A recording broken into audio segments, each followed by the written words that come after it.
Nah, kali ini kita akan menghadirkan seorang bintang tamu. Aktor muda berbakat. Langsung saja kita undang Andy Arfian. Apa kabar Andy? Baik, Selamat datang di Midnight Live. Terima kasih banyak. Sehat ya? Alhamdulillah sehat. Oh. Makasih udah diundang ke sini. Saya juga yang terima kasih banget. Waduh, Andy happy sudah bisa banget. datang ke sini. Saya sudah nonton filmnya dulu ya sebelumnya. Bisa disebutin gak sih kalau kayak gini? Boleh. Boleh ya. Apa tuh? Pengepungan di Bukit Duri. Wah. Ada Andy di situ. Pasti fansnya Pengepungan di Bukit Duri tahulah Andy ya. Apalagi Andy ini. Ya udahlah kita duduk dulu aja lah ya baru ngobrol. Silakan duduk Andy. Terima kasih. Wah. Ini boleh diminum ya? Boleh, Boleh boleh, diminum. boleh. Ini sama-sama air keran kebetulan. Saya juga. Enggak.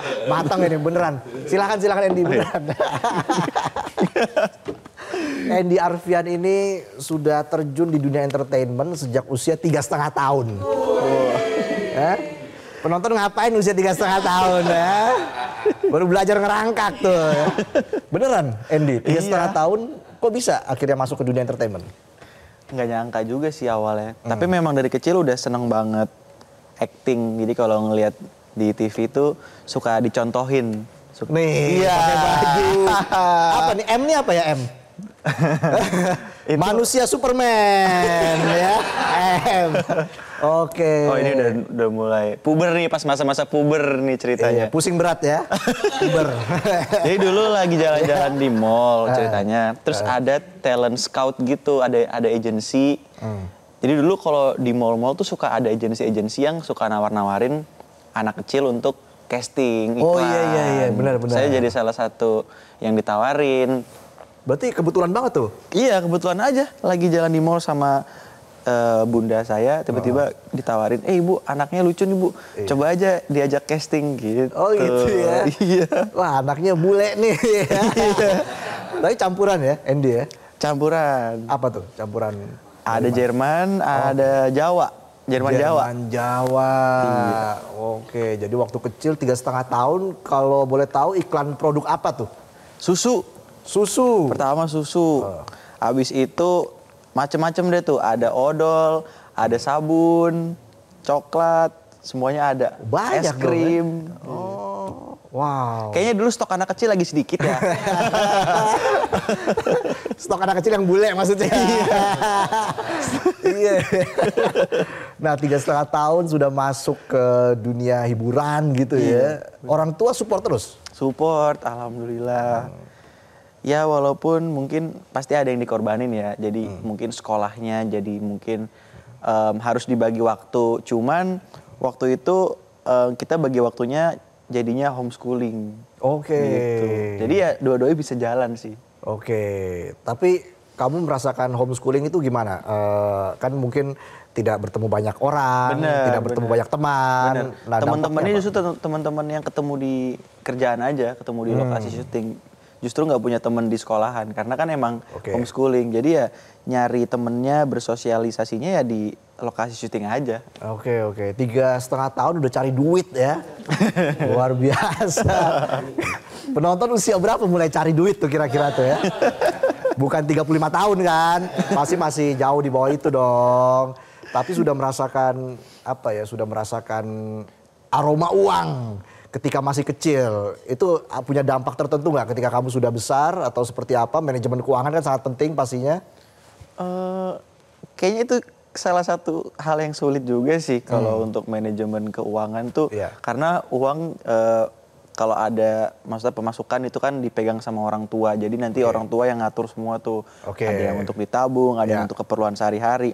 Kalau aku sih ingetnya dulu aku syuting, setelah syuting minta main.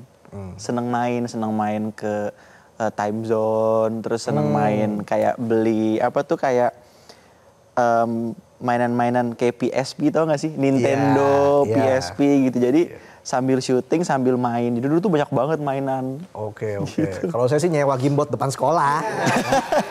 Kan belum ada duit waktu itu. Lalu setelah itu kamu mulai terjun di FTV. Iya. Sinetron. Dari FTV. usia berapa tuh? 6 tahun kalau itu. 6 tahun? Betul. Wow. 6 tahun sudah bisa acting. Masuk sinetron.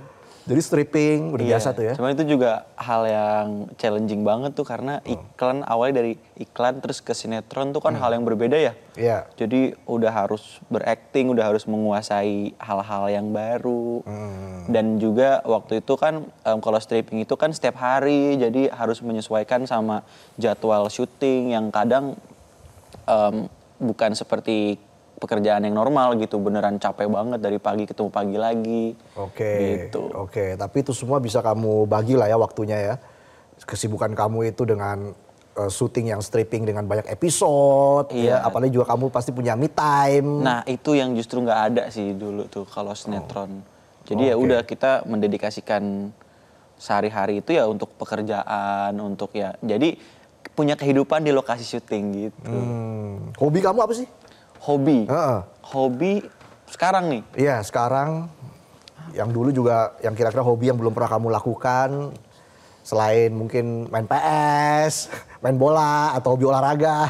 Iya, lucunya kayaknya saya nggak sempet nyari tahu itu deh. Gitu ya? Nggak sempet nyari tahu hobi, karena dari kecil udah kayak kecemplung nih di dunia entertain, jadi ya udah dijalanin aja. Cuman mungkin saya suka main game sih, saya suka main game, saya suka olahraga gitu. Oke, dari FTV sinetron terus langsung merambah ke layar lebar. Iya. Apa perbedaan yang kamu rasakan? Perbedaannya mungkin di prosesnya aja sih. Proses kalau sinetron itu kan kadang kita kejar tayang, jadi semua harus serba cepat. Even dari ngapalin skrip, ganti-ganti episode. Kalau FTV itu dia dalam waktu beberapa hari tapi udah selesai. Nah, kalau film beda lagi nih prosesnya, itu ada proses reading, kita pendalaman karakter. Kalau misalnya ada interaksi sama lawan main juga harus bangun chemistry, bonding gitu. Iya. Ada tips nggak buat ngapalin skrip yang cepet? Ngapalin yang cepet itu harus terbiasa. Menurut aku ya. Harus terbiasa. Jadi harus dibiasain baca, tapi setelah hafal ganti bahan lagi, setelah hafal ganti bahan lagi. Cuman jadinya lebih gampang lupa. Iya, pasti kan gitu kan. Udah baca 2 paragraf ketiga. Jadi kita fokus sama hal apa yang diingat, setelah itu kita ganti fokus lagi. Jadi yang sebelumnya itu langsung lupa. Gitu. Tapi bisa diimprove ya kalau skrip itu? Bisa diimprove ya. Itu tergantung sutradara, kadang ada yang ngasih ruang untuk improve, ada yang harus on script. Tapi kalau disuruh milih sinetron atau layar lebar, lebih nyaman yang mana tuh kira-kira? Kok ada begini? Yang waktunya lebih fleksibel aja. Waktunya, iya, itu maksud saya. Nah, kali ini kita akan bercerita soal film Pengen Hijrah. Yes. Gimana awalnya kamu terlibat di film ini? Waktu itu pada saat aku ditawarin, aku tuh lagi ada di project yang lain sebenarnya. Jadi belum selesai, lagi ada film yang belum selesai, syutingnya di gunung. Nah ini lucu nih, jadi lagi syuting di gunung, tiba-tiba dikabarin kalau abis ini masuk film judulnya Pengen Hijrah gitu. Nah pada saat aku di gunung itu kan aku dalam waktu 1 minggu itu nggak pulang. Jadi bener-bener muka tuh udah dekil, nggak mandi, looknya udah dekil gitu. Terus manajer aku bilang, tapi ini si Andy lagi di gunung nih, lagi dekil banget. Sedangkan requirement untuk karakter di film ini tuh harus clean, harus kayak cogan, bersih gitu. Tapi kayak, oh ya nggak apa-apa gitu. Akhirnya pas setelah syuting yang sebelumnya itu, pulang langsung treatment. Facial? Iya, langsung perawatan semua. Abis itu langsung, karena jaraknya itu nggak terlalu jauh, jadi akhirnya langsung lanjut ke film ini.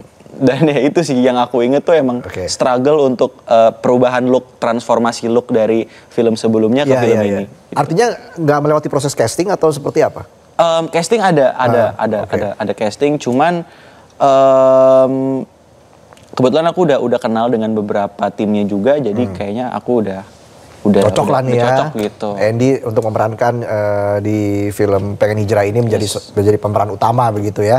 Nah, kamu lawan mainnya siapa aja di sini? Di film ini kita ada Steffi Zamora, ada Dava Wardana, ada Sita, ada Nazira. Dan ada pemain-pemain yang lain juga. Steffi Zamora juga bukan nama baru ya? di dunia film ya. Bukan. Dan katanya juga kamu juga sudah membangun chemistry dengan Stevie Zamora itu sudah sejak lama, jadi lebih mudah di film ini. Bener, kita kebetulan udah sahabatan 10 tahun lebih. 10 tahun. 10 tahun, jadi pas ketemu lagi kayak, ya lu lagi. Justru lucunya ketika ada adegan-adegan yang romantis itu malah kita di belakang layar itu kita geli sendiri. Iya. Kok kita gini sih? Gitu. Padahal aslinya kita bercanda-bercandaan gitu, justru malah dek-dekan. Oh, ayo aja deh. Ya namanya juga acting kan. Kan ini juga.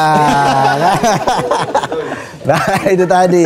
Jadi kalau soal reading dan juga mencari chemistry dengan Stevie sangat mudah ya di film ini ya. Alhamdulillah dilancarin semuanya. Oke, tantangan kalau dari segi acting lah, tantangan apa yang kamu rasakan selama menjalani proses syuting Pengen Hijrah ini yang berbeda dengan film-film sebelumnya? Oke, pertama itu look yang tadi aku bilang aku harus transformasi jadi karakter requirement yang dibutuhkan di karakter ini. Kedua, aku kan berperan sebagai Omar. Ya. Omar ini setengah Indonesia, setengah Uzbekistan. Oh, gitu. Jadi dia bukan pure Indonesia, tapi dia ada Uzbekistannya. Jadi aku harus belajar tentang negara Uzbekistan dari mulai bahasanya, kultur, budaya itu harus aku pelajarin. Karena bukan orang Indonesia tapi yang merantau atau mungkin kuliah di sana, tapi memang aku bener-bener orang Uzbekistan gitu. Jadi bisa bahasa Uzbekistan dong? Tentu tidak. Tapi sempat belajar bahasanya. Kalau apa kabar? Apa kabar? Apa kabar ya? Uzbekistan. Paling kayak shalom. Oh iya. Kalau ngomong assalamualaikum tuh assalamualaikum. Ngomong ucapan terima kasih tuh rahmat gitu. Oh, lebih bahasa umumnya tahu. Turki sebenarnya ya. Jadi karena dia di Asia Tengah, dia tuh campur-campur itu kulturnya. Ada dari Turki, Rusia, Mongol. Oke. Nah, kita kan juga riset nih ya, tim Midnight Live melakukan riset begitu. Ya. Dan kebetulan memang tim kita tuh cukup banyak ya, tim riset Midnight Live. Berapa orang itu? Dia nih sebagai kepala, jadi kepala, pundak, lutut, kaki, satu orang. Iya, satu orang aja. Ya. Oh iya. Dibilangnya tim biar rame. Oh iya. Sudah mempersiapkan trailernya. Pengen Hijrah. Kita saksikan bersama ya. Asik. Ini dia trailer Pengen Hijrah. Siapa yang hijrahnya karena Allah dan Rasulnya, maka hijrahnya untuk Allah dan Rasulnya. Emang harus ya sampai ngumbar-ngumbar aurat kayak gini? Ya kan udah kewajiban sama klien, Pak. Ya tapi lebih wajib mana, Lin? Taat sama perintah klien atau sama Allah? Please banget jangan ceramah sekarang, aku lagi pusing banget. Jilbab kamu ketinggalan. Memang sengaja aku tinggal, belum pantas. Kamu tambah cantik saat pakai jilbab. Bilangin kamu ya ke pacarmu, dasar cowok red flag. Ini jilbabnya bagaimana? Kamu aja yang pakai.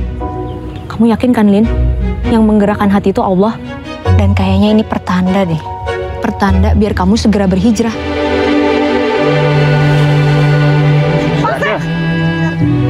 Uma harus cerai dengan dia. Karena Alin tidak akan mau menginjakkan kaki ke sini kalau Uma masih dengan dia. Kamu jangan coba-coba kabur ya. Tenang kakak. Bukan saya yang posting, Bu.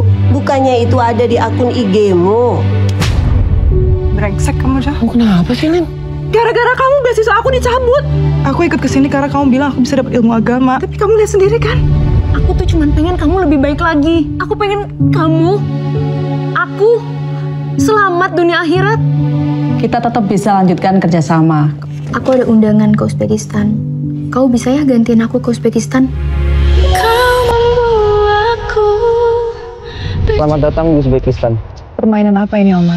Tolong jangan coba-coba untuk permainkan aku ya.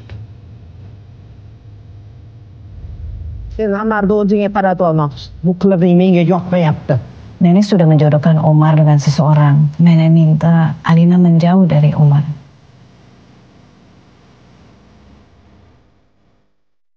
Mungkin memang ini tempat kamu ya.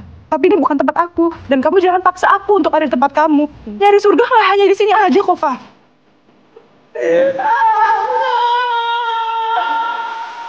Aku hanya berharap kamu mau mempertimbangkan perasaanku.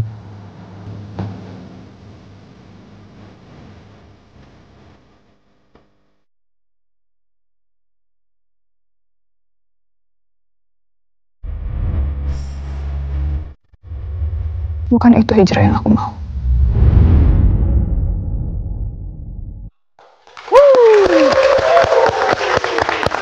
Itu tadi trailer dari Pengen Hijrah akan tayang 30 Oktober 2025. Gimana tadi trailernya? Wah, beda banget loh. Beda ya? Gue lihat lo tadi di situ lebih apa ya? Lebih sopan gitu ya. Lebih sopan. Oh, aslinya nggak sopan. Enggak, aslinya kan begini keren dong ya. Lebih kalem. Oh, iya. Emang aslinya kalem apa sering bercanda sih lu? Sering bercanda sebenarnya. Oke. Makanya agak beda sih sama yang di film ya. Artinya lo benar-benar mendalami karakter tersebut, ya enggak? Emang harus profesional.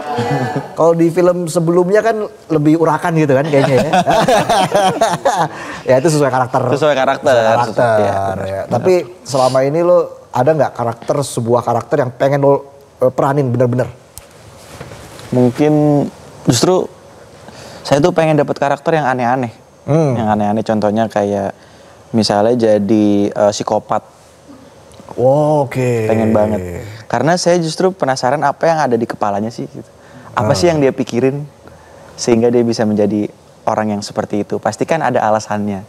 Jadi sebenarnya pengen risetnya aja sih. Riset kayak apa sih alasan-alasannya. Apa sih yang ada di pikirannya gitu. Oke. Nah buat produser-produser film. Wah semoga ya ada yang nonton terus. Iya langsung. Wah cocok nih buat film psikopat kita berikutnya ya. Kali ada gitu kan. Kali bisa aja. jadi kan. Iya kan. Iya. Mau ikut nggak?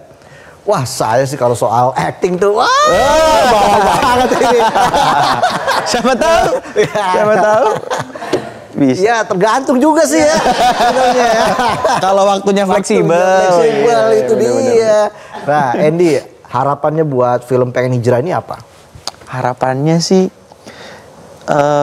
film ini semoga bisa diterima dengan baik ya di semua lapisan masyarakat.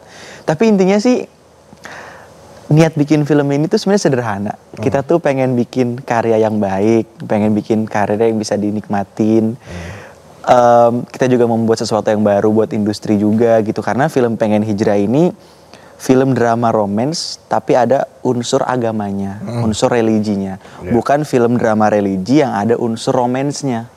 Gitu. Jadi dikemas itu secara ringan, kekinian dan relatable juga sama kehidupan sehari-hari. Jadi nanti kalau nonton film itu kayak oh iya ini mah yang dialamin sehari-hari gitu. Ini problem-problem apalagi mungkin untuk anak-anak muda. Jadi ini tuh bakalan relate banget dan kayak semoga dari semua karakter-karakter di film ini tuh ada yang bisa dicontoh hal-hal baiknya juga. Ya. Amin. Dan juga semoga film ini nanti banyak mendapatkan apresiasi dari pecinta film. Amin. Ya. Tanggal 30 Oktober 2025 akan tayang perdana di bioskop kesayangan Anda. Pengen Hijrah ya. Mungkin Andy bisa bicara dengan logat Uzbekistan tadi saya lihat wah aksennya dapet banget nih kayaknya nih ya. Mungkin untuk menyapa penonton atau mengucapkan salam kepada penonton Midnight Live. Oke. Kalau menyapa susah ya. Coba mungkin ada waktu itu ada adegan yang pakai bahasa Uzbek, boleh ya? Boleh. Okay. Assalamualaikum. Buva seskushli bolishing shkirek. Tiklan shkirek. Mensesna yudashikoraman. Meni kiciring. Seperti itu kurang lebih. Itu bahasa panjang juga ya. Susah juga loh. Susah banget. Iya ya, nggak mungkin nanti setahun 2 tahun masih inget lagi belum tentu tuh kan. Iya. Tapi sukses terus buat Andy. Terima kasih. Buat film-filmnya ke depan yang penting kamu sehat terus ya. Amin. Kita tunggu proyek-proyek selanjutnya dari Andy Arfian. Oke. Terima kasih banyak. Kita tutup Midnight Live hari ini. Sekali lagi Andy, terima kasih sudah hadir di Midnight Live. Terima kasih banyak. Terima kasih penonton sudah hadir di Midnight Live ya. Besok kita senang-senang lagi. Jadi kita akan jumpa lagi di Midnight Live.